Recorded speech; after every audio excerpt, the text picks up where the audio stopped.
and welcome to the City of Millville Commission meeting for June 20th, 2017. Approximate time is 6:32. I call this meeting to order. Roll call. Mayor Santiago. Here. Commissioner Ennis. Here. Commissioner Davis. Here. Commissioner Pareka-Campari. Here. And Commissioner Sui. Here. We'll have the invocation delivered by Reverend Brian Wheaton, followed by the salute to the flag. Reverend? We'll Stand. Let's pray. Dear Heavenly Father, we thank you for your blessings and for the ability to be involved in this useful work by your will. In the scriptures, you reveal that you have established governing authorities for our benefit. Therefore, I pray for our mayor, for the various levels of city officials, and in particular, this assembled council tonight. I pray that you would provide them with wisdom and a strong sense of justice and rightness. Help them work together in harmony, even when there is honest disagreement. I pray for the agenda tonight, that it would go smoothly and benefit those who reside in this great city. In Jesus' name we pray. Amen. Amen. I pledge allegiance to the flag of the United States of America and to the republic for which it stands, one nation, under God, indivisible, with liberty and justice for all. Thank you, Reverend Wheaton.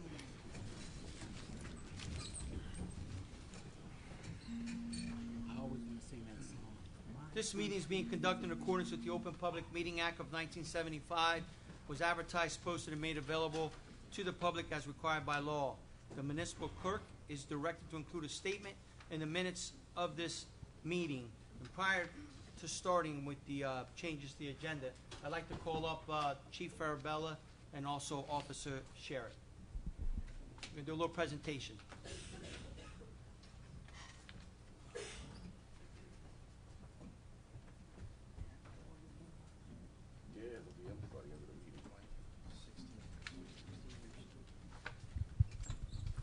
It's going to be a special presentation for the police department. Officer Sherritt has been in the Air Force for 16 years. I believe now he's in the reserves, and serves this country and also the city of Millville. So we're very proud. He just did a stint where he had to go into the reserves. We lost him for a little bit, but he's back, and he has a presentation for the chief and the police department in the city of Millville. Before that, we'll have the chief come up and make some comments. Chief? Good evening, Chief Jody Farabella.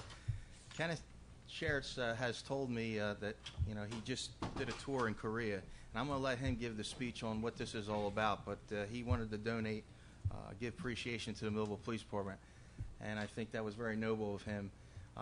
Kenneth Sherritt is one of those officers that really help out with our PAL, our youth. He hasn't been on the force very long, but you can tell this kid's going to be a very good asset for our city.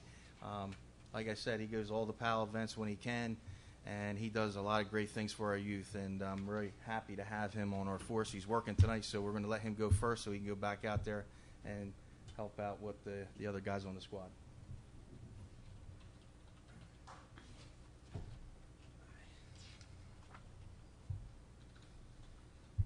Thank you. Ladies and gentlemen, this is I'm Officer Sherritt, Millville Police Department. I've been in the Air Force Reserves at this point. It's Air National Guard with the 177th for 16 years. I did that active duty prior to becoming a police officer here. Been here for about 3 years. I basically just I got back from a 3-month tour in Korea. I was in South Korea, stationed in Osan Air Base with the 177th. And as a little bit of a token of appreciation, I brought home something a little bit, nice back for the city.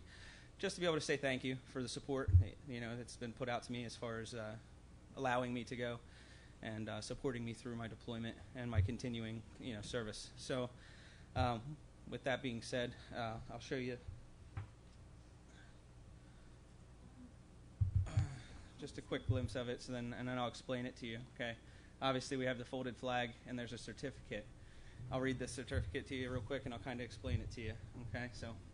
This certification presented to Millville Police Department. This is to certify that on 26 April 2017, this American flag was flown over the Republic of Korea in an F-16, tail number 870310. It's also signed by the pilot who flew that aircraft and the crew chief who crewed that aircraft, who launched and recovered it. The significance of this is that flag specifically was flown inside of an F-16 over Korean soil in support of a mission that we were there to help. It's called a Theater Support Package, TSP for short. We were there to assist with active duty in the security of South Korea.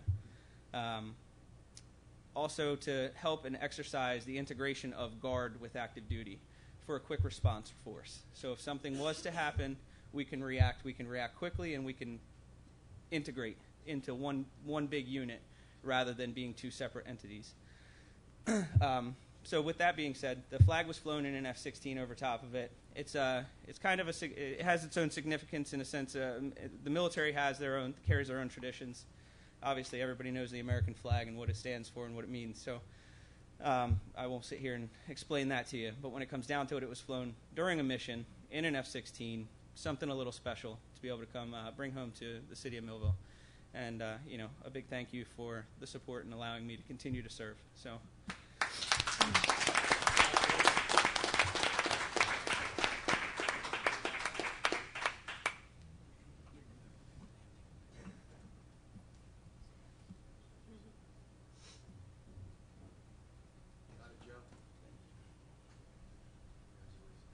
Chief, we're going to post this in the building, I'm sure. I was just going to say,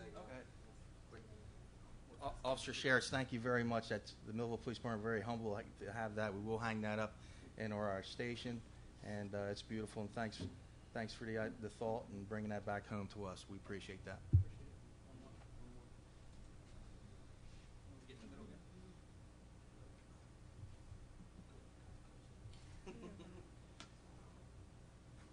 Thank you. Good job. Nice job.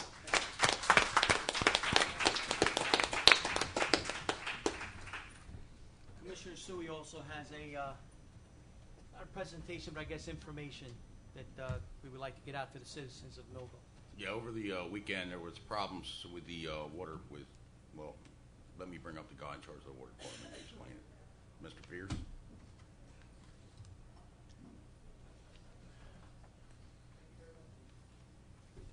Hey, Steve.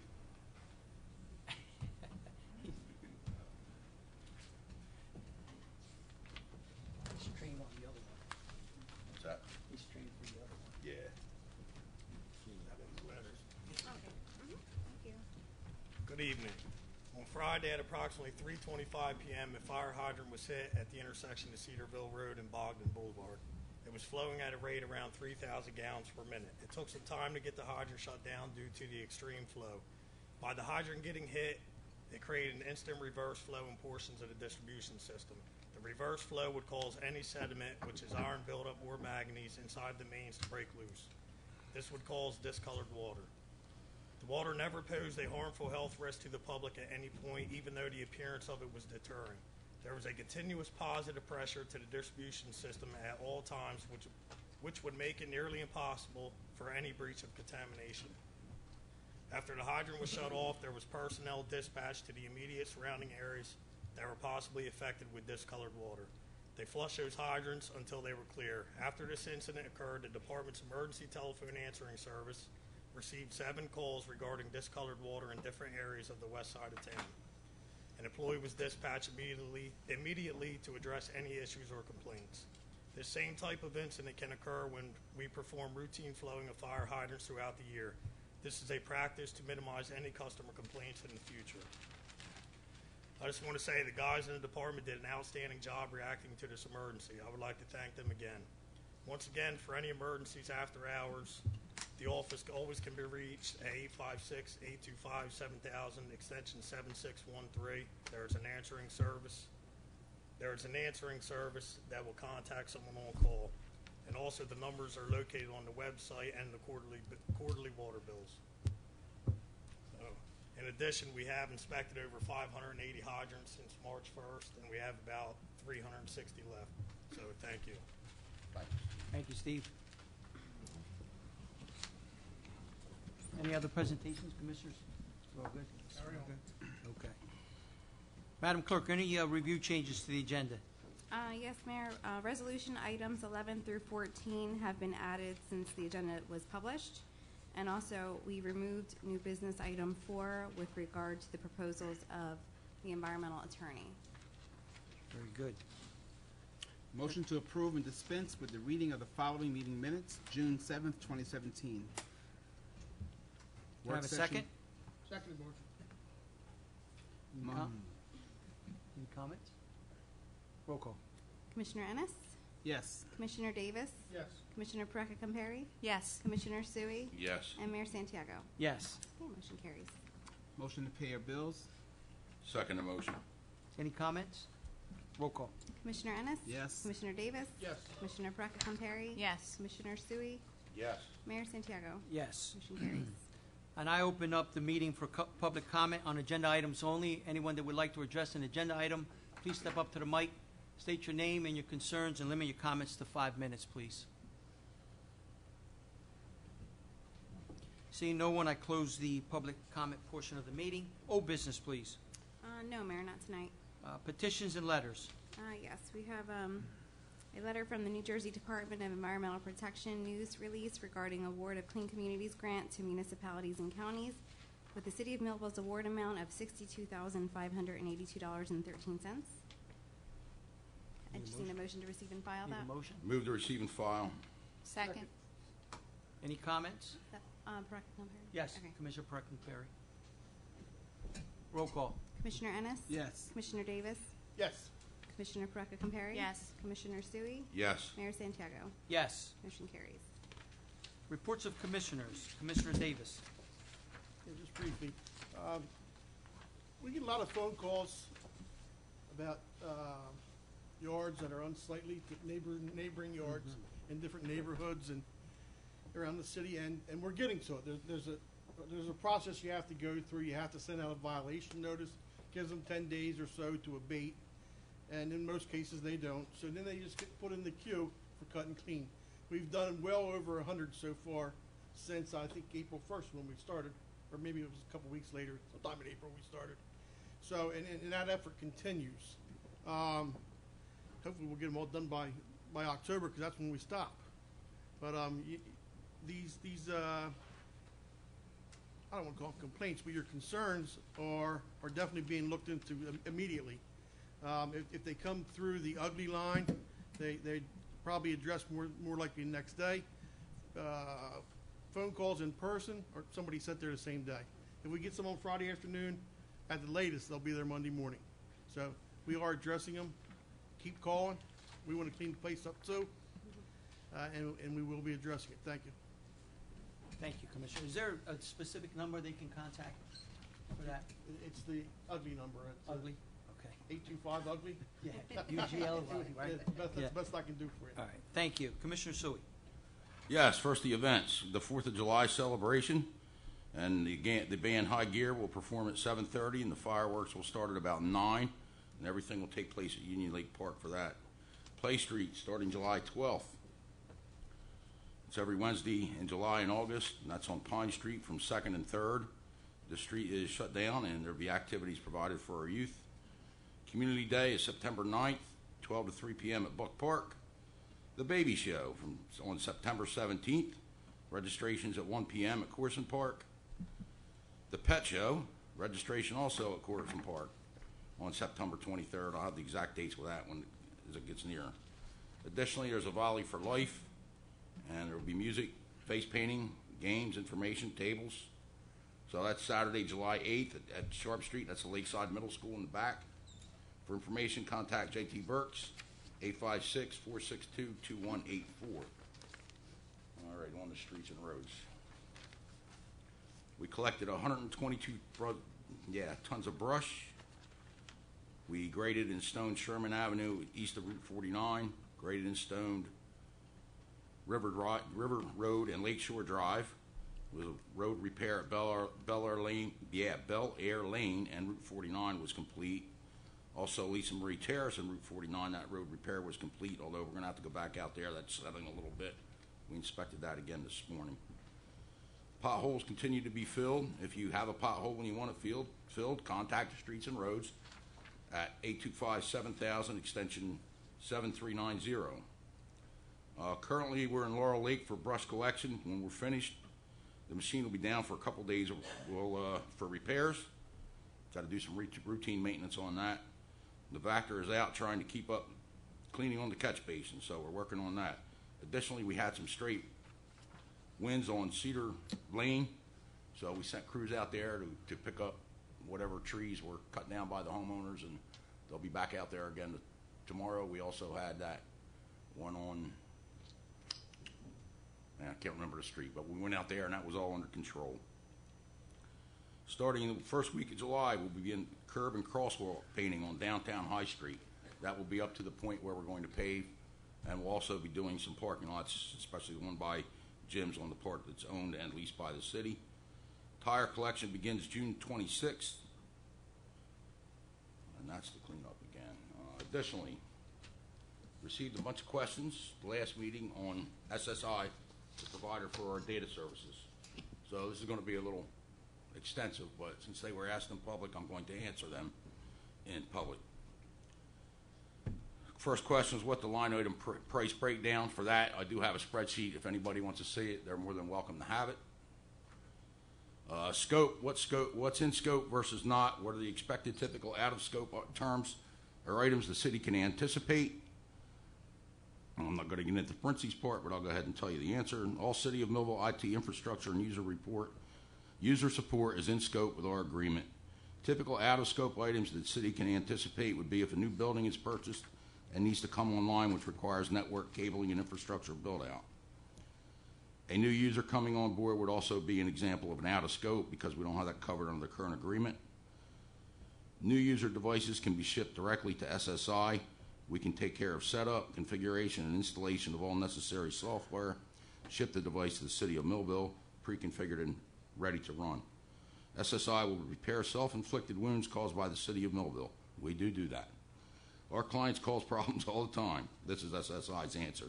It is our responsibility to keep you up and running, so we will remedy any situation regardless of catalyst. Application support that is outside our knowledge base will be handled by SSI. We will work in conjunction with the third-party application support team. In other words, if it's a computer program or whatever. Help desk calls 24 hours a day, 7 days a week, 365 days a year are to be covered under our agreement. What is the hourly cost service call for out-of-scope items? SSI bill techs at $125 per hour, and that's only necessary if on-site technicians are required. What is the anticipated frequency of the anticipated expected out-of-scope items? Out-of-scope, well, that's what I just said. Out-of-scope costs will only be incurred if on-site technicians are required, such as configuring new workstations, printers, scanner, etc. With the knowledge and capabilities of in-house staff within the City of Millville, there is no reason why we should need to dispatch technicians for level 1 tasks, which these are. We can facilitate these tasks being executed remotely and ensure the City of Millville does not incur any additional cost. Does SSI have a business continuity program? Yes. What scenarios are in scope with that program planning process?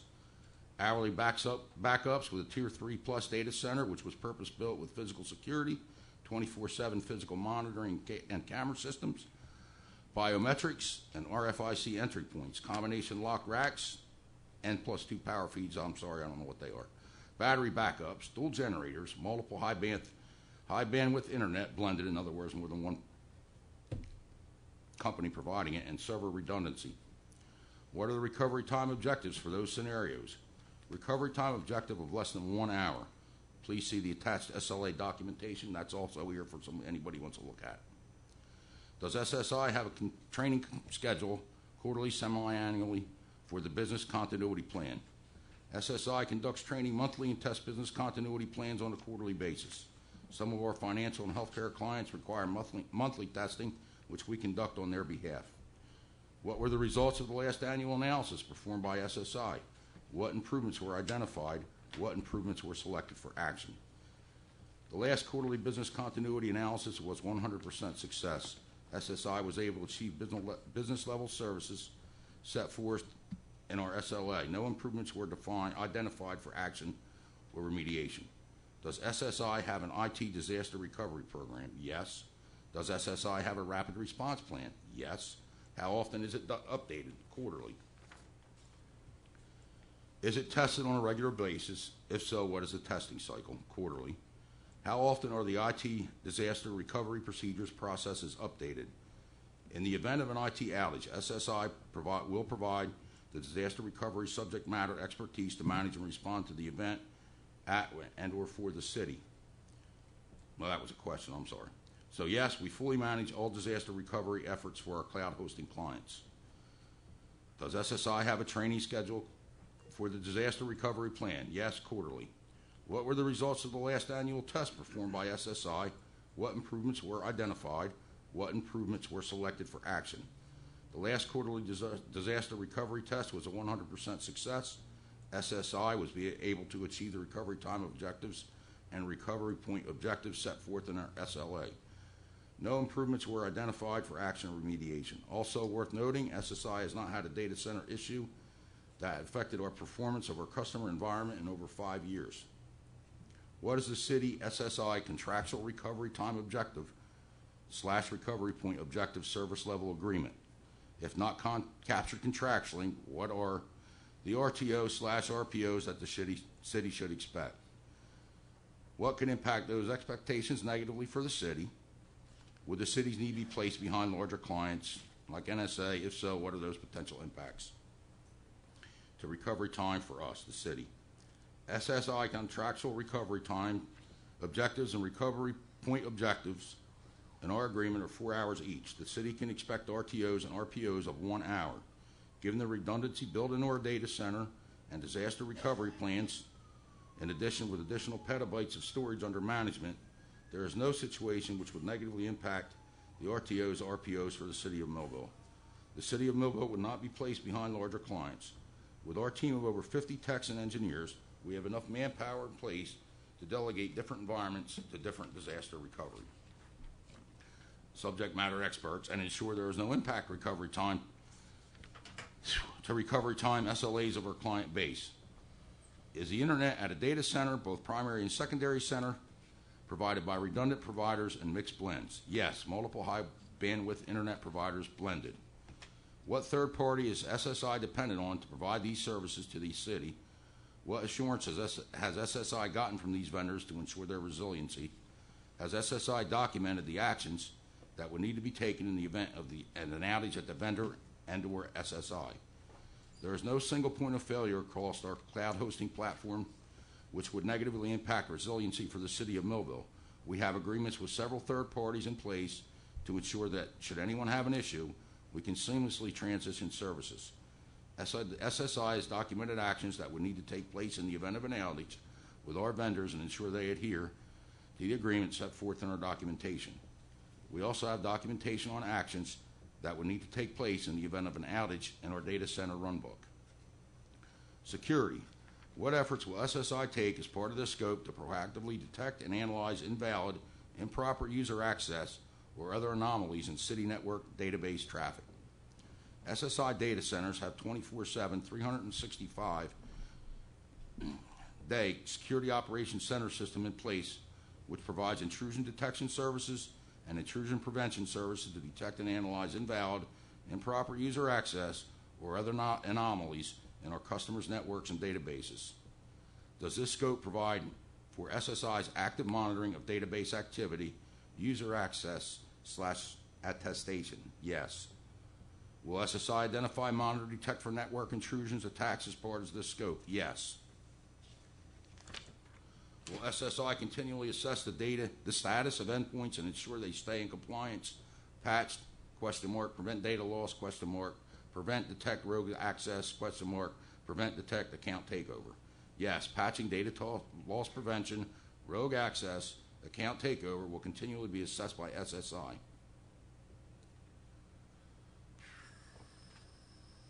Will our server be on a standalone environment or will be a commingled with many other services? The City of Millville will be hosted in a virtual private environment with Citrix multi-factor authentication in place. It will not be commingled with any other services. This is much more secure than the current environment provided by the Board of Education.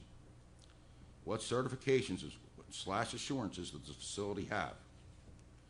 The City of Millville Virtual Private Network will be in the data center with the following certifications. I don't have any idea what these are, folks, but SSA E-16, SOC1 Type 2, SOC Type 2,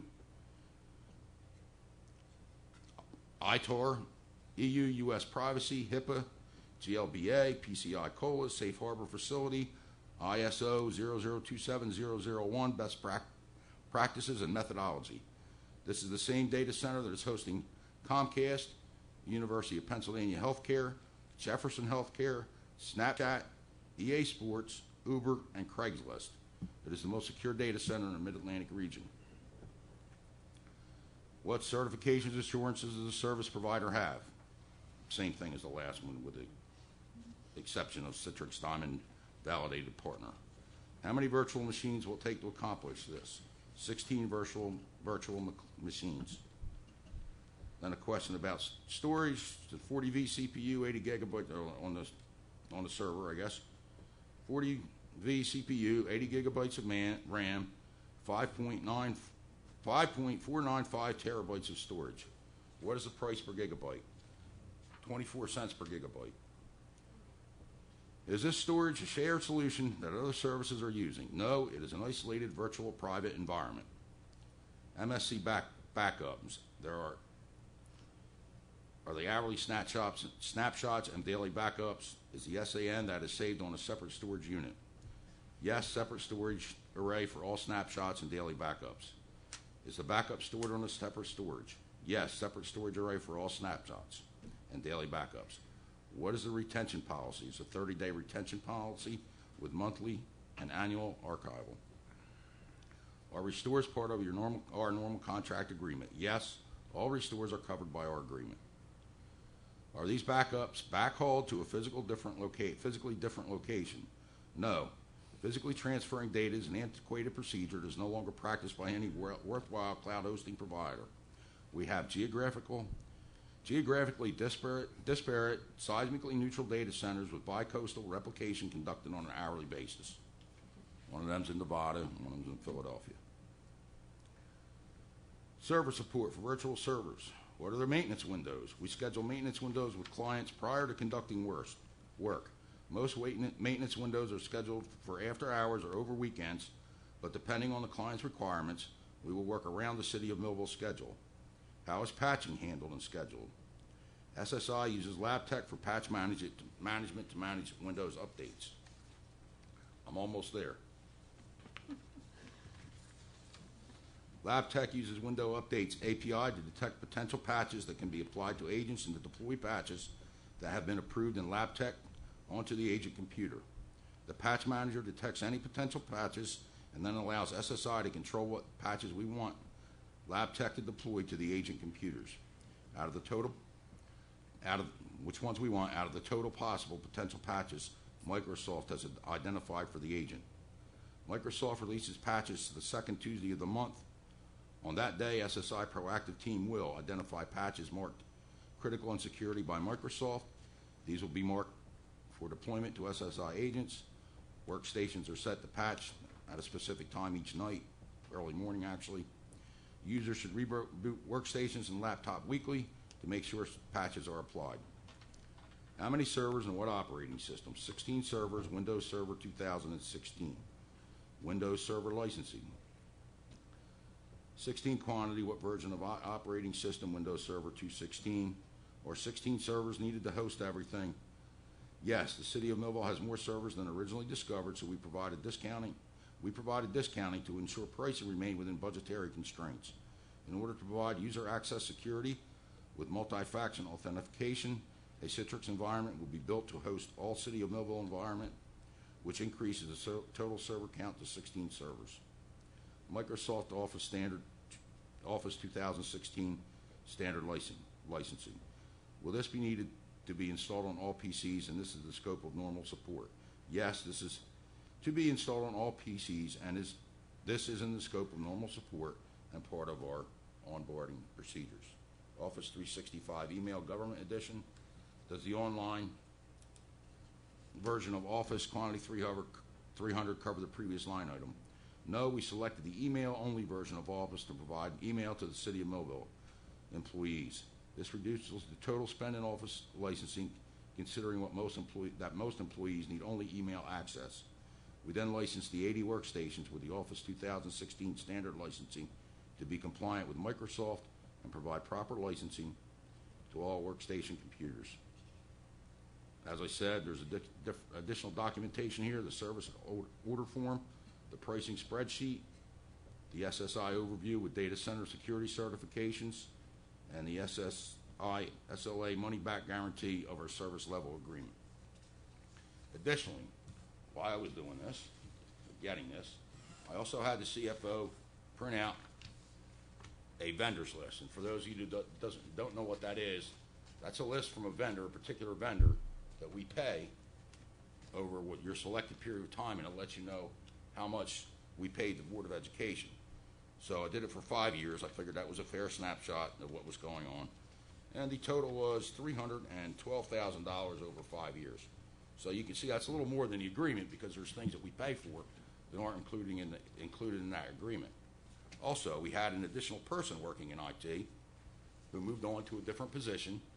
We did not refill that position, but reassigned some of those duties, and in the process, we paid the employee that took over some of those duties for a savings of approximately $45,000 in salary and $25,000 in benefits.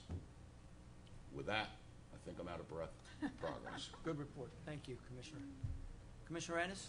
Nothing, sir. Commissioner Perkin-Perry? Yes, this past week, last week I guess it was now, I went to an abandoned property seminar that was held at Cumberland County College. One of the speakers was Alan Malik, who's considered to be a leading authority on how to fix abandoned properties. So most of his talk I felt was common sense. He talked about how abandoned properties affect a neighborhood, driving the property values down. He spoke about how a city must determine what the underlying problems are causing the abandoned property. Two cities can do the exact same thing. The solution will work in one city, it will not work in another, because they didn't address the underlying issues. And that's what I feel was lacking previously in Millville to some extent. They didn't attack the underlying issues. They thought that big ticket items might fix the problem. Unfortunately, those help once we fix the underlying issues. So next, the seminar talked about strict code enforcement was one of the ways to solve the problems with the abandoned properties. In the past 3 years, my emphasis has been on the underlying issues. You've heard me talk over and over again about getting back to basics. I worked very hard to make sure that strict code enforcement was put in place. In 2014, when I came in office, there were 4 full-time code enforcement officers, and they averaged 3 summonses a month each. Now we have a part-time code enforcement officer. He averages 20 summonses in a month. So I think that shows that we're doing a much better job, or now Commissioner Davis is doing a much better job in that department. In the past, the rentals were not all being inspected. There were over 300 that were not being inspected. Now they're all inspected. Now, if there's a violation written, it's followed up. There's a protocol. Before, they were not followed up on. The foreclosures are now strictly followed for the registration fees, inspections, and enforcement. Before, they were not. The collection of the registration fees has allowed us to fund to increase the number of police officers. We've done targeted demolitions that have gotten rid of a lot of the problem properties in the neighborhood, and we thank the police department for helping us to come up with those lists. The next solution they talked about was that city departments must work together. This has also been addressed. The first floor and the fifth floor work together in fee collection to make sure that that's done properly and deposited on time. The second and the fifth floors are working together to make sure that the grant funds are now being handled properly. The fifth floor and the Parks Department, as Commissioner Davis talked about, work very hard together in the Cut and Clean program. And the fifth floor and the Police Department work together on the board and secure problem and in dealing with squatters. And the grant money from the fifth floor is now being used to fund the walking patrols. The Police Department, as stated previously, also has helped us determine which properties should be demolished. The Fire Department notifies code enforcement whenever they come across an issue with a rental property. One of the properties that was damaged on Cedar Street happened to be a rental, so they were involved with this yesterday. The Finance Department has also evaluated how bonding can be used to get the police and the fire departments the equipment that they need. These are all examples of seeing an issue and all the departments working together now to solve it. And the citizens has also helped, and I thank them very much for that. We can't be every place. The phone calls are listened to. If there's an issue in a neighborhood, we have addressed it, or at least tried to the best that we can. The next solution that was offered was to make sure that various ordinances are in place and to introduce them and how to use them in the city. I'm happy to say that the city of Millville had all the ordinances in place, and now they're being used to their full extent. What Millville has to work on now, which I thought that we were lacking from the seminar, was a formal abandoned property list. The last time that was updated was 2012. We have to work on that because then there's a lot more things you can use if you have the formal list. And we also have to look closer at foreclosure properties because there may be some more ways that we can do even stricter guidelines than we are now. So the last piece that I feel to work on now is the municipal court. Before we had a set morning for the code enforcement to be heard, they've taken that away. Now the cases are intermingled. Among other cases, the code enforcement officers are on call for the 2 days. It ends up being 4 days a month, so they can't go set inspections. They can't go out and do their code enforcement. They're being called back off and on. So now we're losing 4 days a month when they should be out there trying to get summonses, issue summonses, following up on violations that were issued. So this has to be rectified because the code enforcement officers can do their job. They can write as many summonses as humanly possible, and if it's not heard in court, then nothing can be done. That's the final step. So hopefully that'll be taken care of. There's summonses that haven't been heard yet, and we need that to be taken care of. We've been getting some phone calls again from citizens wondering what's going to be done. The other thing is we are continuing work on the zoning ordinances so that they will follow the new revised master plan, so that way everything will fall into place. We're making it simpler. It's a little convoluted now, hard to follow, so it'll be more basic, so it'll help. We're also working on reconfiguring the historical district out at the airport. We're waiting for an environmental report. I'm told that will be given at the end of June, so I'm looking forward to that. Then we can submit things up to the state. Hopefully it'll change the historical zone, which will make it easier for businesses to come out to the airport. And also this month, our attorney was famous. The case of the state of New Jersey versus Mill Village was in the League of Municipalities magazine. That case took effect when we came in office. Mill Village was not paying their rental registration fees. They wouldn't let the inspectors go out and inspect their apartments. So Mr. Russell took it from municipal court to superior court to the appellate division. He won every level of that, and now he's famous because that decision's being used by all the cities to enforce their rental registration ordinances. We also got our $80,000 from that, so that was a big plus. So we thank Mr. Russell for that. And lastly, a little bit of bad news. The judge had a choice to decide on the Wheaton property bankruptcy that was in court. He could have just decided with our summary motion to drop the case. It's his choice and his decision. He decided that it has to go to trial. So we have no trial date. We are looking forward to that being done soonly, and we will proceed with that.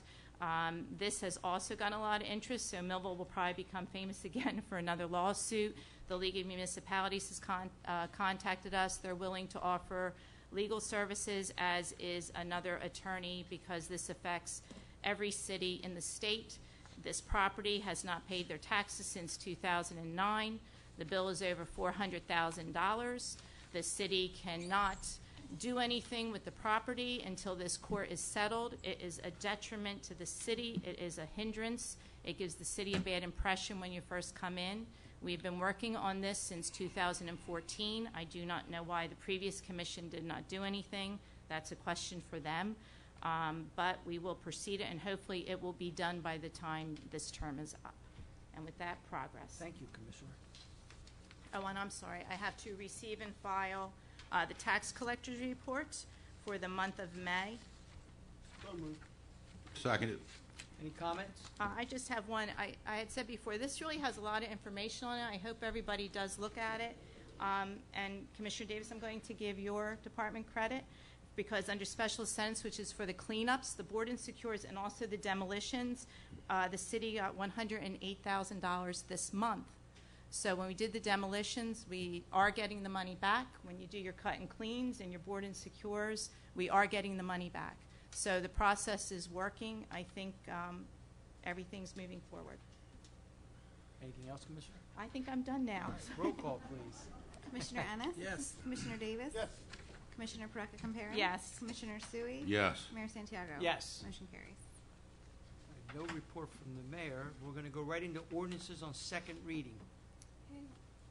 Item 1, we have an ordinance amending the City of Millville Municipal Code, Chapter 2, Administration, Article 13, Public Access to Government Records, Section 50.4, Procedures and Fees for Purchasing Copies of Government Records.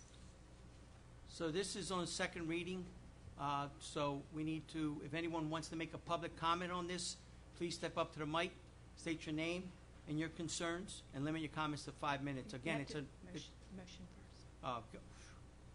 Can we have a motion? Move the ordinance on second reading. Second? Second. Yeah.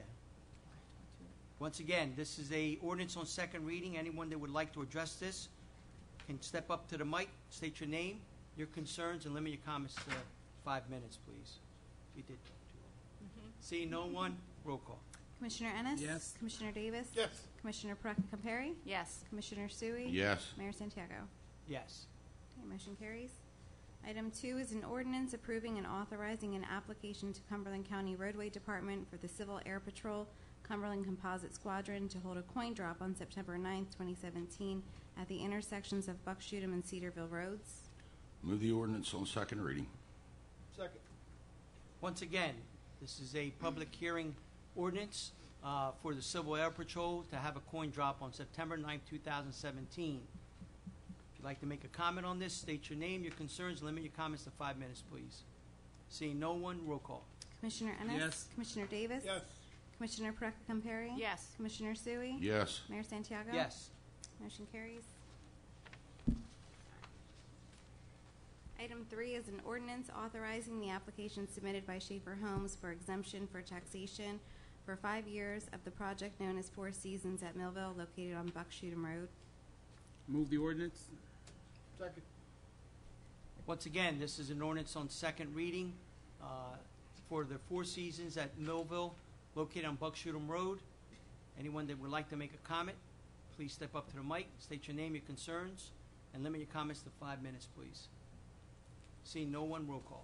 Commissioner Ennis? Yes. Commissioner Davis? Yes. Commissioner Perecca Compare? Yes. Commissioner Sui? Yes. Mayor Santiago? Yes. Motion carries. Resolutions, please. Okay, item 1 is a resolution authorizing special assessment of municipal liens for certain properties due to expenses incurred by the City of Millville relating to board and secure, plus administrative fees in accordance with Chapter 11, Article 6 of the Municipal Code. Move the resolution. Second motion. Any comments? Roll call. Commissioner Ennis? Yes. Commissioner Davis? Yes. Commissioner Perecca Compare? Yes. Commissioner Sui? Yes. Mayor Santiago? Yes. Motion carries. Item 2 is a resolution authorizing adjustments in the tax and utility records. Move the res- resolution. Second it. Any comments? Roll call. Commissioner Ennis? Yes. Commissioner Davis? Yes. Commissioner Perecca Compare? Yes. Commissioner Sui? Yes. Mayor Santiago? Yes. Motion carries. Item 3 is a resolution approving taxi cab operator license for the period covering January 1st, 2017 through December 31st, 2017 for the following applicant, Emma R. Perry. Move the resolution. Second. Any comments? Roll call. Commissioner Ennis? Yes. Commissioner Davis? Yes. Commissioner Perecca Compare? Yes. Commissioner Sui? Yes. Mayor Santiago? Yes. Motion carries. Item 4 is a resolution to approve ratification of employment agreement with Jody D. Farabella, Police Chief, for the term covering January 1st, 2017 through December 31st, 2020. Move the resolution. Second. Any comments? Roll call. Commissioner Ennis? Yes. Commissioner Davis? Yes. Commissioner Perecca Compare? Yes. Commissioner Sui? Yes. Mayor Santiago? Yes. Motion carries. Item 5 is a resolution authorizing to combine several general improvement, water utility, and sewer utility bond ordinances of the city into a single issue of bonds in the aggregate principal amount of $13,469,000 as permitted by the local bond law. Move the resolution. Second. Thank you. Any comments? I do. This is just blocking together bonds that were already approved by us and also previous commissioners. Some of them date back as far as 2007. We did not have to bond them. Previously, we were paying them off in notes, and now because the rates are low, we're putting them all together. That way, then we can get a better rate and move forward with this. Any other comments? Roll call. Commissioner Ennis? Yes. Commissioner Davis? Yes. Commissioner Perecca-Compare? Yes. Commissioner Sui? Yes. Mayor Santiago? Yes. Motion carries.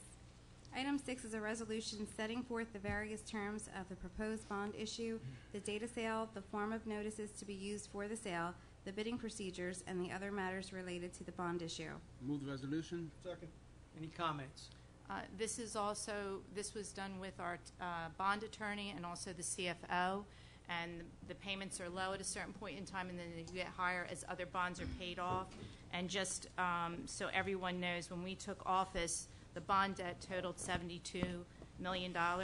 We now have it down to $49 million, and that includes the new bonds that we're passing. So we've decreased the debt by $23 million. Excellent. Anyone else? Roll call. Commissioner Ennis? Yes. Commissioner Davis? Yes. Commissioner Perecca-Compare? Yes. Commissioner Sui? Yes. Mayor Santiago? Yes. Motion carries. Item 7 is a resolution authorizing the issuance of alcohol beverage licenses meeting the renewal conditions for July 1st, 2017 through June 30th, 2018. Move the resolution. Second. Any comments? Roll call. Commissioner Ennis? Yes. Commissioner Davis? Yes. Commissioner Perecca-Compare? Yes. Commissioner Sui? Yes. Mayor Santiago? Yes. Motion carries. Item 8 is a resolution authorizing award of contract with Pink Pavers for the project known as street patching and utility opening repairs in an amount not to exceed $50,000. Move the resolution, and I have Second. Excuse me, Joe. I have certification in the amount of $15,000. Second. Any comments? Yes, two things. First, I want to explain the certification of $15,000 on a $50,000 contract. We do things by budget year, and you can see that this contract, our budget year goes from January to December. So obviously it's June already. There's already money in the account, so hence the lower amount of the certification of funds. The previous bidder decided he didn't want the job. The lowest bidder decided he did not want the job, so the contract was awarded to the second lowest bidder. Anyone Progress. else? Anything else, Commissioner? That's it. Roll call. Commissioner Ennis? Yes. Commissioner Davis? Yes. Commissioner Perecca-Compare? Yes. Commissioner Sui? Yes. Mayor Santiago? Yes. Motion carries. Item 9 is a resolution authorizing a 1-year extension of the electrical maintenance and service contract for sewer utility, water utility, and public properties with Deerfield Electric of Millville, New Jersey, expiring July 31st, 2018.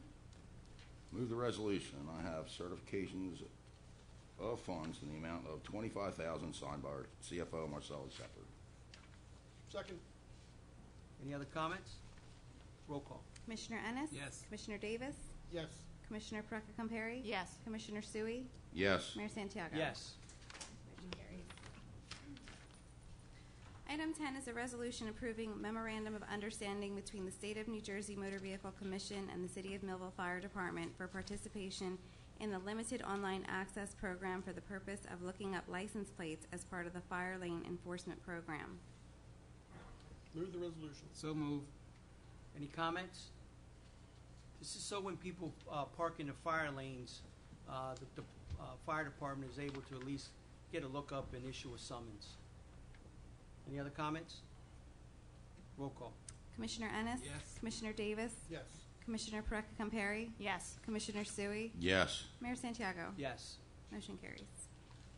Item 11 is a resolution authorizing change order number 1 for project entitled 3rd Street Road Reconstruction, constituting an amendment to the contract with Lexa Concrete LLC in the amount of $12,968.18. Move the resolution, I have certification of funds in the amount of $12,968 or $968.18 signed by Marcella Shepard. Second the motion. Any comments? Roll call. Commissioner Ennis? Yes. Commissioner Davis? Yes. Commissioner Perecca-Compare? Yes. Commissioner Sui? Yes. Mayor Santiago? Yes. Motion carries. Item 12 is a resolution approving First Amendment to professional services contract with Malley & Associates PC, which was authorized on January 3rd, 2017 by Resolution 25-2017 to increase the contract by $44,000 for professional services of special counsel redevelopment for the City of Millville. Move the resolution of certification of funds in the amount of $44,000. Second the motion. Any comments? Yeah. Mr. Malley's doing a great job for the city with the redevelopment program that we have, and I'm glad that he's staying on board with us. Yeah, Commissioner? we've been very fortunate with some of our attorneys, including Mr. Malley, Mr. Russell, and Mr. Riesenberger, environmental attorney. Mr. Riesenberger, Mr. Malley work great together on the Wheaton property. They're always communicating with that, so with that progress. Well, and he's presently working on 2 redevelopment projects. The one should be between 70 and 80 jobs. So we are slowly making progress. Hopefully the one with the jobs will get started by the end of the year. Any other comments? Roll call. Commissioner Ennis? Yes. Commissioner Davis? Yes. Commissioner Perecca Compari? Yes. Commissioner Sui? Yes. Mayor Santiago? Yes. Motion carries. Item 13 is a resolution rescinding resolution number 180-2017, adopted on June 7, 2017, authorizing Fourth Amendment to professional service contract with ACOM USA Incorporated due to contract expiring on May 31st, 2017, and reapproving said amendment in connection with the Phase 2 upgrade of the wastewater treatment plant, extending contract for an additional year through May 31st, 2018, and an additional amount not to exceed $64,900. Excuse me. Move the resolution, and I have certification of funds in the amount of $64,900. Second. Second. Oh, go ahead. You may go. Second. Any comments? Yeah, I mean, if you read this, you can see that we should have had this expiring a year later than we did, because May 31st is obviously already passed. Yes. So, mistake fixed. Roll call. Commissioner Ennis? Yes. Commissioner Davis? Yes. Commissioner Perecca Compari? Yes. Commissioner Sui? Yes. Mayor Santiago? Yes. Motion carries. And item 14 is authorizing Mayor Michael Santiago to be the backup commissioner for the sewer department in the absence of the commissioner. Move the resolution. Second. Any comments? Yeah, I just have one. First, Mike, thanks for taking this. Previously, at a previous meeting, we had given Mike the appointing authority power when Commissioner Ennis wasn't available, and I was the backup. After recent problem, it's clear that the same person needs to be both. You can't control the plant if you can't control the personnel, and vice versa. So, good luck. Thank you. Anyone else? Roll call. Commissioner Ennis? Yes. Commissioner Davis? Yes. Commissioner Perecca Compari? Yes. Commissioner Sui? Yes. Mayor Santiago? Did I recuse myself? No, You can vote. You can vote. I really can? Yeah, you can vote no if you want. No. Yes. You vote no or yes? He voted yes. You voted yes. I'm just asking. We might make it through a meeting, with everybody agreeing for once. Yes, I Different. Doing pretty Yeah, good. so Don't far we're forget doing that, good. though, what we talked about in the back. Yeah, absolutely. All right. New business, please. I make a motion to approve the following Cumberland County Fair Other Events application. Cumberland County Cooperative Fair Association to sponsor a Cumberland County Fair on the following dates. It runs from July 4th through July 8th. Second the motion. Any comments? Roll call. Commissioner Ennis? Yes. Commissioner Davis? Yes. Commissioner Perecca Compari? Yes. Commissioner Sui? Yes. Mayor Santiago? Yes.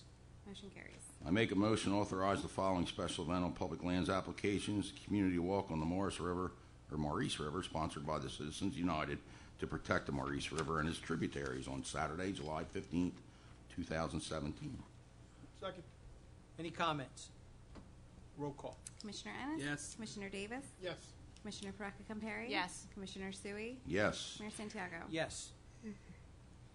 Make a motion to authorize the city clerk to advertise for bids for High Street resurfacing Phase 2. Said bids are to be received by the purchasing board July 27, 2017 at 10 a.m. Motion second? Any comments? Yeah, this is the Phase 2 part of High Street. It's from Harrison to Albertson Street. Albertson, that's Yes. the name of it, right? Albertson's near the back. Yeah. The Phase 1's going to start. I know I told you last month it was going to start right after that holiday, but Brian Perowich told us it's going to start right after the 4th of July. And probably this one will come right behind it, so that's good. Any other comments? Roll call. Commissioner Ennis? Yes. Commissioner Davis? Yes. Commissioner Perecca Compari? Yes. Commissioner Sui? Yes. Mayor Santiago? Yes. Motion carries. New business? Anyone else? Motion to authorize the city clerk to advertise for proposals to be received by the purchasing department for a uniform contract. Second. Any comments? Roll call. Commissioner Ennis? Yes. Commissioner Davis? Yes. Commissioner Perecca Compari? Yes. Commissioner Sui? Yes. Mayor Santiago? Yes. Motion carries. We've now reached the public comment portion of our meeting. Anyone who would like to address the commission, please go to the podium, state your name and your address, and address your concerns. Please limit your comments to approximately 5 minutes.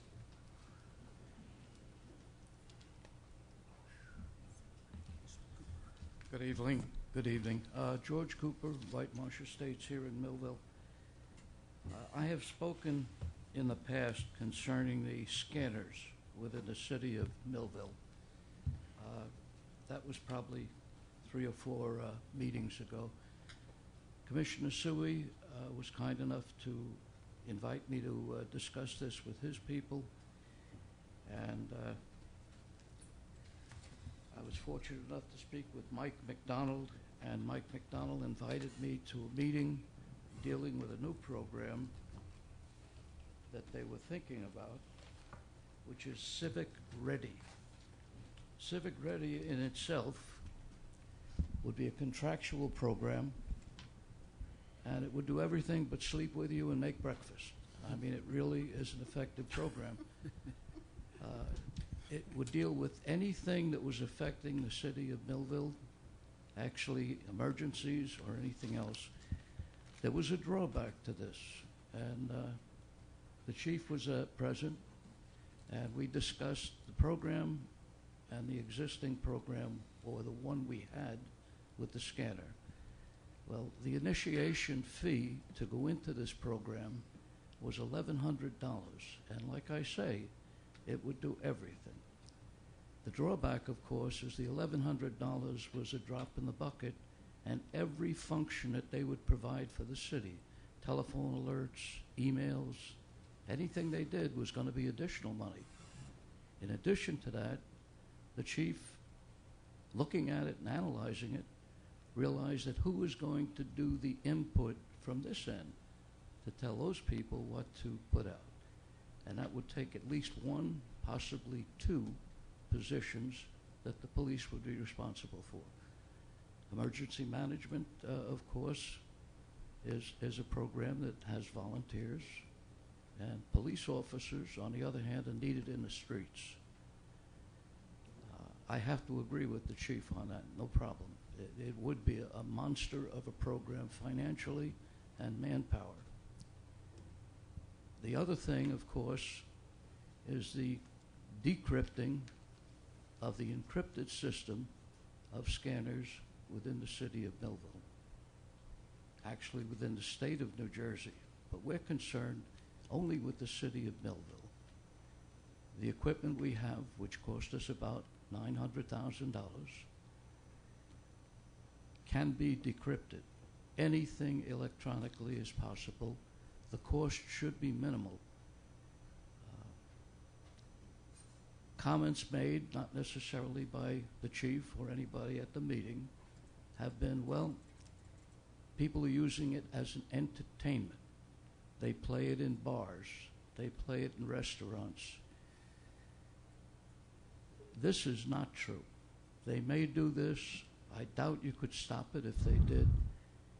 I've been here 25 years, and I have not seen one issue where the scanners have caused any kind of a significant problem within the city. The benefits of having the scanner available is that civilians or people residing here know what's happening. They can advise people without scanners of problems existing. As far as the criminals, believe me, if the criminals were doing something wrong, they would have telephones on every corner. The information would get from the perk to the police to the perk. So that isn't really an issue. The issue is, do you commissioners, more specifically, the Director of Public Safety, do you feel really that this is going to pose a problem if we go back to having the scanners available? The cost in the people listening to these announcements is borne by the people using it. And it's quite expensive. If you have a scanner now that can read this encrypted radio system, it probably cost you $500 or $600. I doubt you'd have too many of those things being used in the city of Millville. I've been speaking about this off and on, what seems like months. I've been standing up here probably for 14 years, speaking about different things that has interested me and probably the city. I don't think I've yet heard Mayor Santiago say a word concerning this, nor any of the other commissioners. We have 3 police officers up here. Do you feel that retired police officers, law enforcement, do you feel that it would be a bad program? I'll answer you, Mr. Cooper. Go ahead, sir. All right, much as you said when you were on your airplane back in the Air Force, you had that little button there you could turn, either decrypt the signal or encrypt the signal. The reason you had that little button is because you didn't want the enemy to know what you were doing when it was encrypted. I don't think we should have, the general public should have access to tactical police information. That having been said, so I wouldn't be for decrypting the radios. I know we agree on a lot of stuff, but this one we disagree on. However, the point of using the computer for text alerts, et cetera, is not dead yet. We are continuing to explore that. What we are waiting for right now, as I talk, ad nauseum about the data transfer. So once that's complete, the vendor that does this also offers a package with that. We started looking. There are others that offer packages with that look like they're cheaper than the previous quote we have. As for the manpower thing, I'm not so sure we can't do it. I mean, I know the chief doesn't want to burn a cop doing that, but we may be able to work something out. So that's not done yet, but I need time to do this. And, once that's done, we'll meet again. We'll share the other options we've been exploring. So at least I'll tell you where I stand on that issue. Hey, George, I was briefed today at our department head meeting about this Civic Ready program that you spoke about. And I think if we spread the cost over every department could use it at some point. It's really not that much of a burden. Like Joe said, they're waiting on other vendors to come out. I'm not in favor of decrypting the scanners as they stand right now. I think there's better ways of getting public service announcements out. And if we spread it across all 5 or 6 departments, the expenses and all that burdensome. We could have used them last Friday with the Wooder alert if we had something similar to that. So everybody can benefit down the road. The question I have for your answers, both of you, is decrypting this piece of equipment is not going to give you anything that would be interesting about how you're dealing police on criminals. All you're dealing is where the area is. And how do you feel about the last 50 years where we had scanners operating and no problems? I mean, this program is going to cost money. It's going to be recurring cost of money over the next 50 years. And decrypting the scanner radio is going to cost nothing, absolutely not 10 cents. And you're right, we did have a button in the Air Force. We used it for emergencies, actually. Well, when I was in, we encrypted every piece of communications that went out. Everything that was classified and unclassified, we encrypted it all and sent it. So what I did in the Air Force, I controlled airplanes, and it was an every second type operation. You couldn't decrypt every document you had. You couldn't do it. We had codes, naturally, but that's all I really wanted to cover. Mr. Cooper, you know my answer is going to be the safety of the officers. When you say that these scanners in the last so many years have not caused problems, being a narcotic officer for 12 years of my career, being undercover, believe me, a lot of cases were thrown out because of that fact of scanners. If we were going to do a search warrant, we were going to be in an area, and we were communicating over the airway, and they had scanners, those jobs were done. Does it still happen? Absolutely. Absolutely. We need to get a little bit better. I think having our system encrypted works for us, not only in that factor, but in safety of our officers. That's my biggest concern. And I'll tell you this for a fact. We had an officer that was involved in a chase. We couldn't hear him, but the other people that were around could hear him, and it caused a problem for us. So that's why we went to this system. And there's other situations where we need to protect not only the citizens, but the officers also. But wasn't that issue before we spent $900,000 on a new radio system where the officers couldn't hear anything? Yes, and now we've improved the whole entire system. We got better radios, we got better coverage, we're encrypted, where our officers now can feel a little bit more comfortable going into a shooting situation, a fight situation, and know that at least that we're the only ones that are receiving that message. Okay. And I think what the other commissioner said, I think we're on the right path with the Civic Ready. You know, just don't knock it out. It's something that is being worked on. Okay. And even though that has a cost, Mr. Cooper, you know, the price, we're going to pay a price for transparency. So if that's the price we have to pay, then we'll figure out how to do it. As far as the Civic Ready goes or a similar program. Well, let's hope Good the question. new commissioners that may Good come question. in after this vote in November agrees with you. Well, Thank you, Mr. Cooper. Thank you, sir. You're welcome.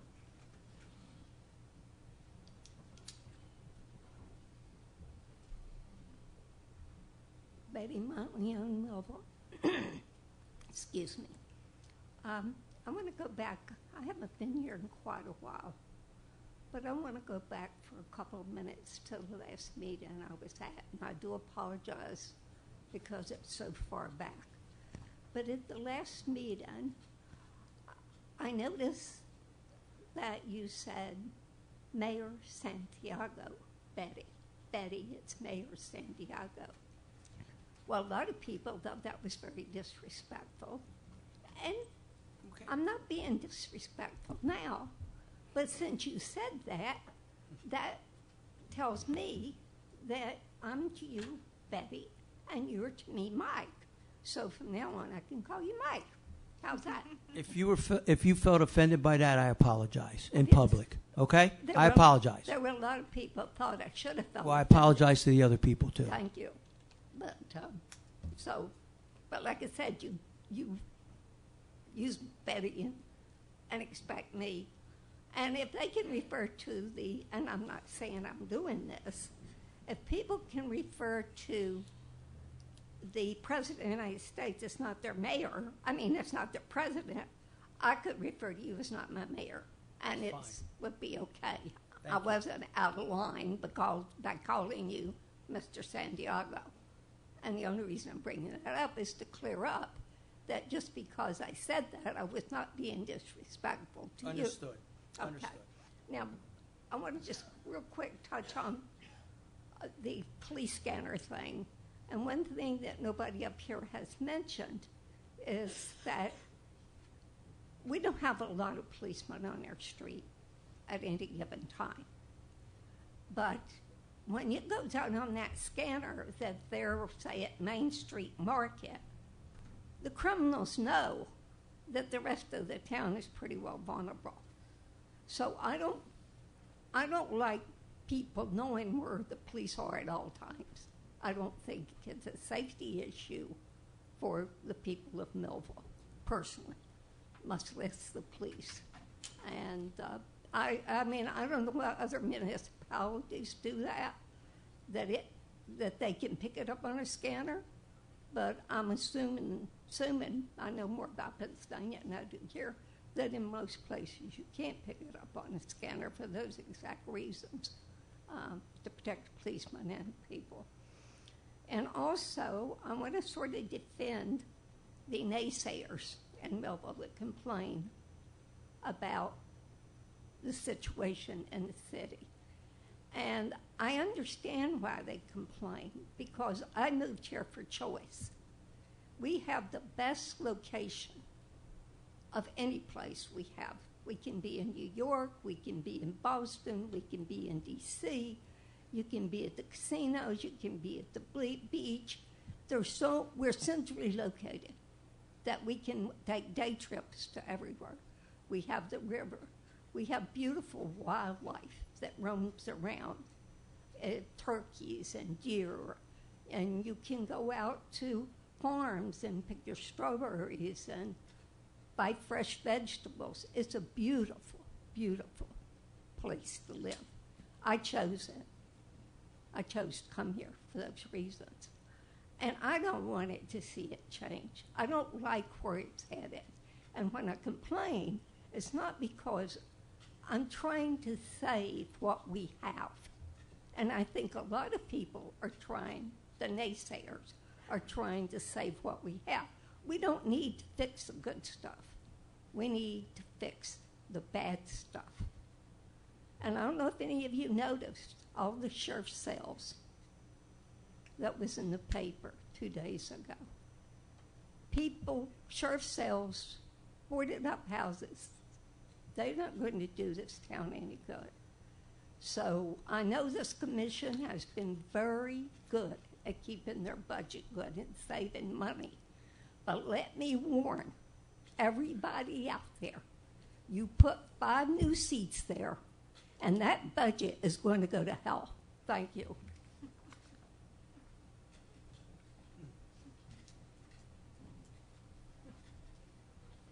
Kim Cardy, Millville. 2 things. Thank you for answering those questions.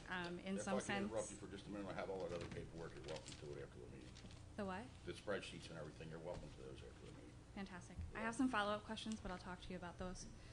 Because while some of those answers are reassuring, I certainly have some more concerns that it would be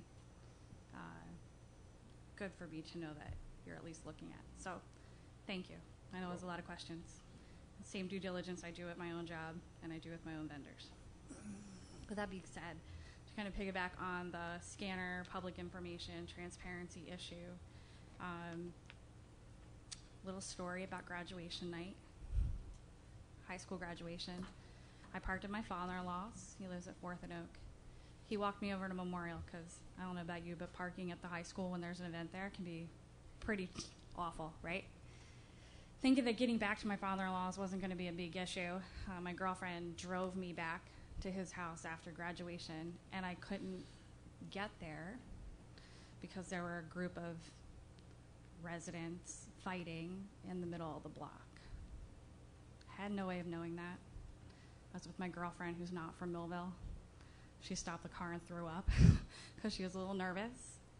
Not the kind of experience I wanted myself to have in this city, and certainly not somebody from outside the city. Had we had some kind of alerting notification in place, I could have avoided putting myself and my girlfriend in harm's way. And God forbid I had my kids with me. Situations like these are occurring on a daily basis in this city. I believe you could unencrypt the normal day-to-day channel and keep your trunk lines and your tack lines encrypted. It's an option. If you don't want to take that option, that's okay, but can we be truthful about what we can and can't do from a technology standpoint? If that's the route you want to take, then there has to be something. I cannot keep driving through the city with 5-year-olds in the car, friends from out of town, and putting myself and my family in jeopardy when I could have known something and didn't. There has to be a solution, and there has to be one that doesn't put an undue burden on the police department. There are options out there that don't cost a lot of money, and they don't come with bells and whistles, but Nixle, N-I-X-L-E, is one of them. Mount Laurel uses it, Medford uses it, Voorhees uses it, Grapevine, Texas uses it, Harris County uses it, Harris County, Texas. It's amazing because I can avoid the water main break and the traffic and the riots and the fights. So there are options. It does take a little bit of effort on the police department's side. But here's another thought to consider. What we don't have in this city is a public information officer. We have folks in different departments who may have PIO as a title, but it might be worth thinking about an investment in somebody who's trained to handle public information across the city.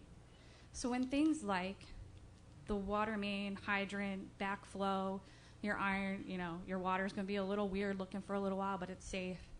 Then you have somebody that can handle those issues immediately and provide the messaging in a way that's going to be consumed by the residents so that they can take action, they can be reassured that you care about them, and we can keep people safe.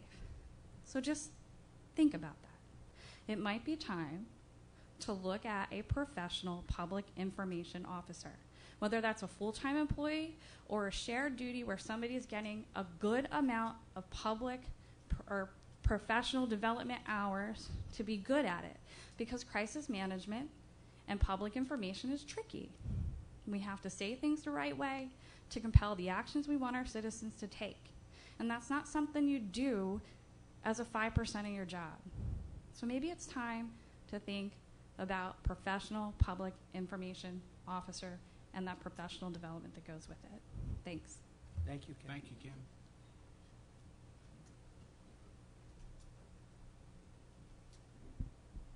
Mary Messick here of Millville.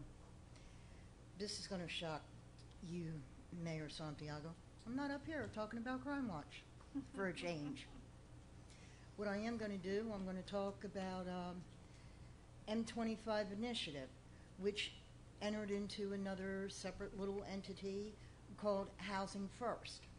Well, since that time, we all know that Reverend or Pastor Stephen Harris has been up here many a times at this podium and has spoken about it. Well, let me give you a little bit of an update on this program. Just recently, they've placed 3 chronically listed people that were listed as chronic homeless persons. They've just moved them into a housing unit thing to where they now have a permanent home, and any program that they need will work around that. They've just been approved a few days ago for 3 more chronically homeless people to be placed in a home. This also results with helping them with their needs through organizations, various groups, churches, and individuals. If one would go to the website of www.m25initiative.org, there's a whole listing of different ways in which one can turn around and help. Also, there's been a total of 7 different entities, such as churches like Restoration House, First Presbyterian, they're located at the Maurice River, Gateway Community Action Partners, Tri-County CAP, Complete Care Health Networks, Resources for Independent Living, PRAC New Jersey, Inspira Health Network, Monarch Housing Association Incorporated, and Cumberland County Jail. These are only 7 of the various different entities that have been helping with this. There's a program that turned around and said, we understand there's a problem, we're going to do something about the problem. We don't always need the government to step in, and we don't always need to go to our leaders to have our leaders take care of the problem. The people can do some things too. There's other organizations, such as J.T. Burke with the Midget League Football. They partner up with various other groups. Millville Alliance partners up with other groups, plus they do things on their own as an individual group. These are some of the positive things that this city has come together, and it only proves one thing beyond the shadow of a doubt, that I've stood here on and off for the past 23 years stating Millville has a lot going for it, and at the end of the day, even though we've got such a diversity, the city does come together, the city partners up, and the city sits there and says at the end of the day, we'll agree to disagree. We come together for the good of this city, and I thank you. Thank you, Mary. Thank you, Mary.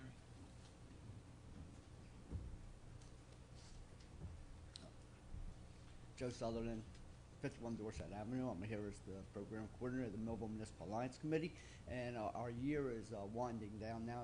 The 30th is the end of our year. Our new year will start on the 1st. And I want to thank you, as always, for all the support that you give us, because without you, we couldn't do the things that we do. And I'd also like to mention, that we've been able to work with PAL this last couple of years.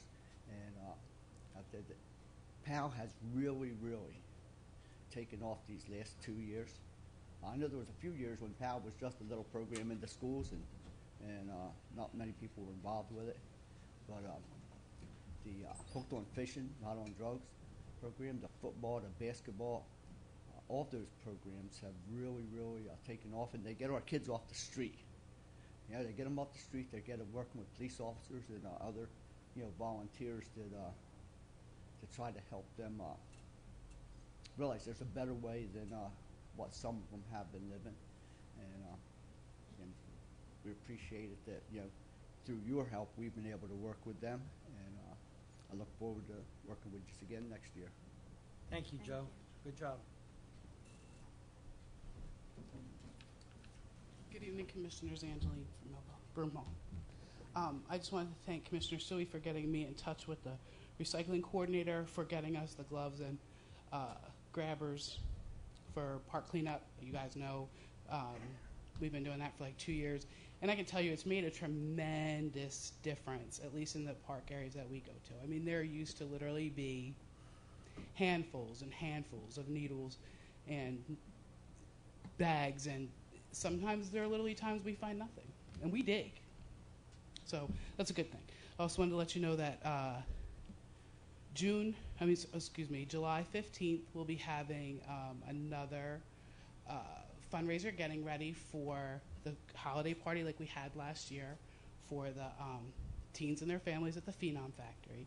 So it'll be at the Phenom Factory, a little bake sale and rock painting, July 15th from 10 a.m. till closing.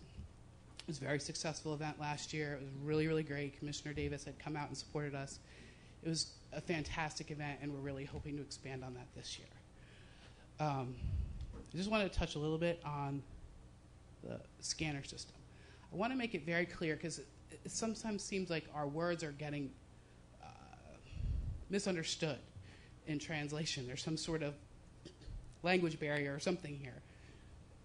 I've never heard anyone be opposed to the new radio system or to police safety.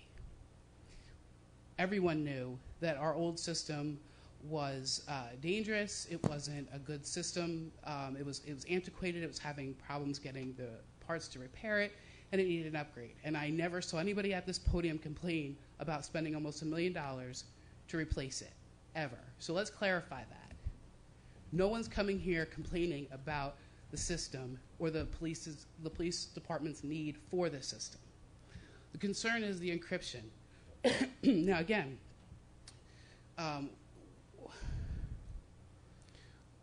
we're getting misinformation. Encryption is not necessary, and it certainly gives our police department a false sense of security. Police are dispatching, say, to a shooting on McNeil Street, just random. Another officer is transporting a prisoner. Police station, inside the police station, they're questioning someone. All those citizens can hear what's being said. In addition, encryption is a digital encryption, right? It's computers, it's software that encrypts that signal. It can be unencrypted. It's illegal, but the criminals that you're so trying to protect yourselves from don't care. They don't care that it's illegal. So those are the ones where you think that you have this secret plan of attack and you think you're safe. You're not. The ones that, so instead of taking precautions and making sure that you're secure and maybe using phones or some other secure method to do your tactical information, you have this false sense of security and you're sending out officers thinking they're safe, and they're not. They're not. As Mr. Cooper said, to have the type of scanner to even catch these codes, even if it was unencrypted, is a very expensive investment. it wouldn't be all over the city. Very few people care enough or would invest that kind of money. I know I wouldn't, and I have one of the old scanners at home. I wouldn't spend $500-600. I got a kid that needs school closed. But it's not that big of a deal, and you could have other channels. So either, I'm getting this weird feeling, and I don't mean to be offensive, so understand, again, it's Angeline. Either you don't know what you're talking about or you're purposefully do and you're lying. And I don't think it's either one. I think you don't have the full information because, I mean, even the chief said, he goes, I'm not trying to keep this from you. If I could let you listen, I would. That's just how the radios came. And that's what he believed, right? It's true that for him, and that's true. But let's say, you know what, I'm not sure, I don't understand this. Let me find out exactly how these encrypted radios work, and I'll get back to you. Let's look into see what this is. Why does not all the state police encrypt their radios? Because they don't. Troop A in North Jersey, I hear, they're fun. They got car chases and everything going on. It doesn't affect me, but you hear it all the time up and down the turnpike and up there. It's not as complicated as we're making it seem. And again, most important is if we do care about officer safety, this needs to be addressed with realistic and intelligent information. Thank you.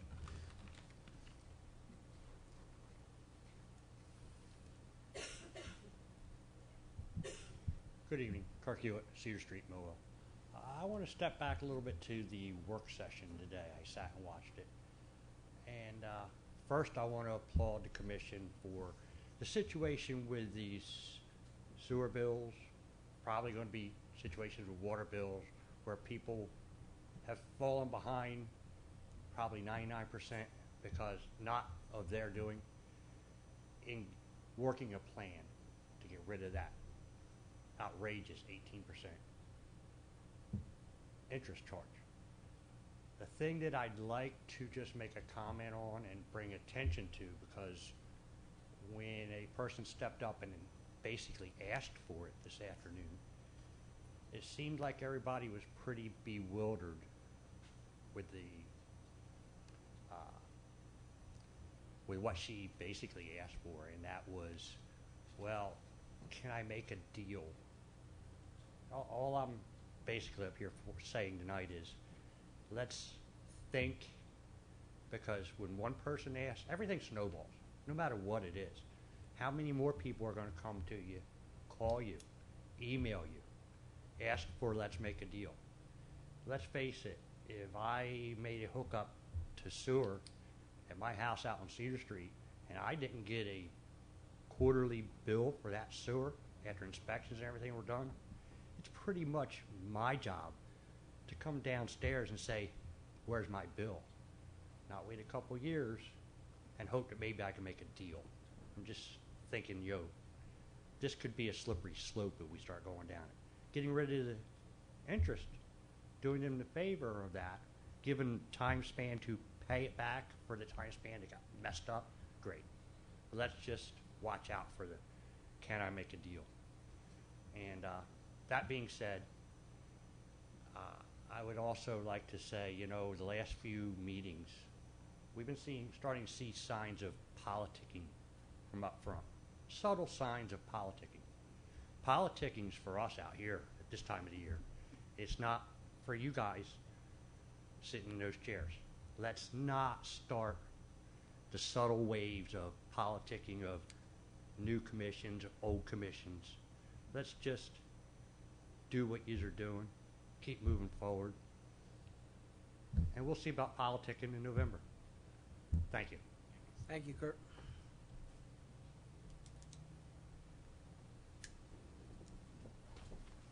Anyone else?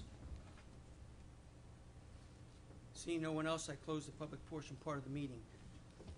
Comments of commissioners. Commissioner Davis. Progress. Commissioner Sui. Yeah, first of all, thanks for everyone that spoke tonight. We saw some varying opinions, and varying opinions with us, varying opinions with each other, and it was a good thing. Next, we started our seasonal help. And what we did this year is we went to the high school, and we got 5 graduating seniors. And thank you to Miss DeRose, the principal of the high school, for helping us out with that. So we got 5 graduating seniors. 3 of them went to Streets and Roads, and 2 of them went to the Parks Department. And if you happen to ride by the Wheaton property today, you see we started cleaning that up on the outside. Now we'll begin to do it on the inside.